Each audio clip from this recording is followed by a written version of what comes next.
Ya. Assalamualaikum warahmatullahi wabarakatuh. Hello, my name is Kojin Taliban.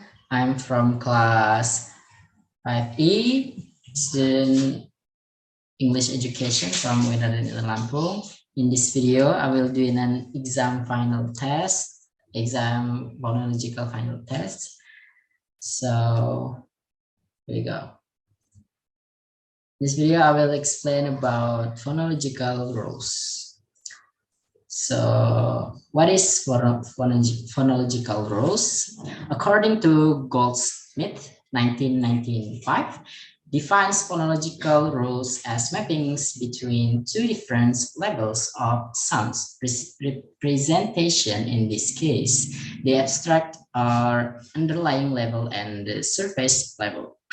A phonological rule is a formal way expressing a systematic phonological or morphological process diachronic sound change in language. Phonological rules are commonly used in generative phonology as a notation to capture sound-related operation and computations the human brain performs when producing or comprehending spoken language. They might use phonetic notation or distinctive feature or both. Jadi definisi aturan fonologis adalah cara formal untuk mengungkapkan proses fonologis atau morfologis yang sistematis atau perubahan bunyi diakronis dalam bahasa. Aturan fonologi biasanya digunakan dalam fonologi generatif sebagai notasi untuk menangkap operasi dan perhitungan terkait suara yang dilakukan otak manusia saat memproduksi atau memahami bahasa lisan. Mereka mungkin menggunakan notasi fonetik atau ciri khas atau keduanya.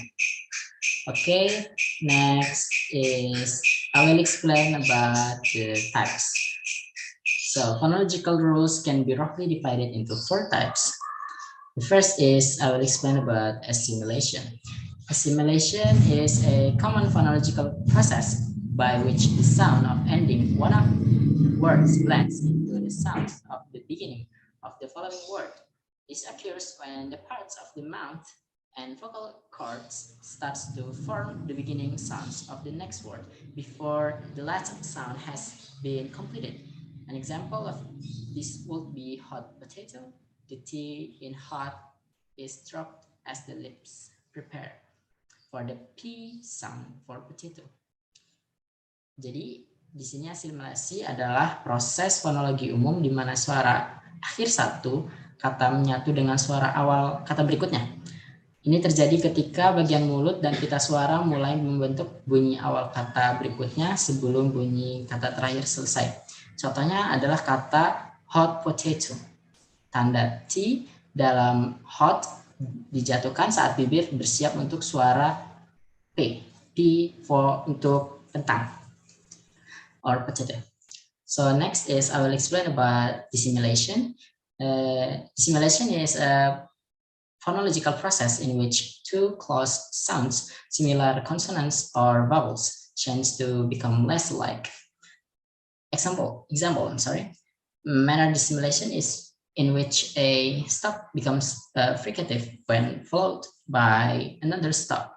The word six in pronounce six, where six becomes six. Jadi disimilasi adalah proses fonologi di mana dua bunyi dekat konsonan atau vokal serupa berubah menjadi kurang mirip. Contohnya disimilasi dengan cara di mana suatu perhentian menjadi frikatif bila diikuti oleh perhentian lainnya. So, okay, the next is I will explain about insertion. So, insertion is a phonological process in which a sound is added to a word. For example, voiceless stop insertion where between a nasal consonant and voiceless fricative. A voiceless stop with the same place of articulation, the nasal consonant is inserted. In English, many add P to hamster and say hamster. Jadi di insertion ini adalah proses fonologis di mana suara ditambahkan ke kata. Contoh, penyisipan stop tak bersuara di mana antara konsonan nasal dan frikatif tak bersuara. Stop tak bersuara dengan tempat artikulasi yang sama dengan konsonan nasal disisipkan. Okay, the next is I will explain what deletion. Sorry, is deletion is a phonological process in which speech sounds disappear from words. Example: vowels can be deleted to make one-syllable words that are easier to pronounce in a fast manner. Police becomes police, and friendship is as said friendship. Jadi, deletion adalah proses fonologis di mana bunyi ujaran menghilang dari kata-kata. Contohnya, vokal dapat dihapus untuk membuat satu suku kata yang lebih mudah diucapkan dengan cepat, yaitu sebagai contoh polisi menjadi police, dan persahabatan atau friendship dikatakan sebagai friendship, ada tulisan ship. Okay, the last is I will explain about the function of phonological rules.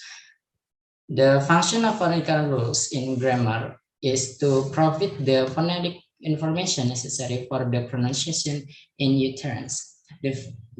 The phonological rules create alternation in the phonetic realizations of related words. These rules must be learned by infants in order to identify the phonological inventory, the morphological structure, and the lexicon of a language. Jadi fungsi aturan fonologis dalam tata bahasa adalah menyediakan informasi fonetis yang diperlukan untuk pengucapan ujaran. Aturan fonologis menciptakan pergantian dalam realisasi fonetik dari kata-kata terkait. Aturan-aturan ini dipelajari oleh bayi untuk mengidentifikasi inventaris fonologis, struktur fonologis, dan leksikon suatu bahasa. Okay, I think that's all. Thank you. That's all from my explanation. Wassalamualaikum warahmatullahi wabarakatuh.